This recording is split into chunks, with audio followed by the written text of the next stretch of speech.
है साथीहरु, आज चाहिँ प्राउन टेम्पुराको लागि प्राउन्स चाहिँ कसरी बनाउने है त। मैले यहाँ चाहिँ बनाएर राखिसकेको छु, तपाईले देख्न सक्नुहुन्छ। यो चाहिँ मैले अलरेडी काटेर यहाँ नाइफले चाहिँ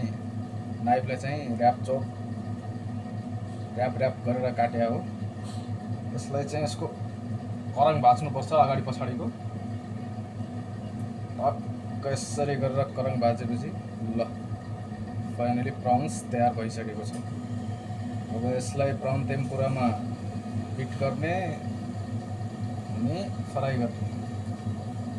बस साथीहरु, भिडियो कस्तो लाग्यो? भिडियो राम्रो लागेमा लाइक कमेन्ट शेयर गर्न नबिर्सनु होला है त, अनि फलो पनि गरिदिनु होला है त। ल, धन्यवाद।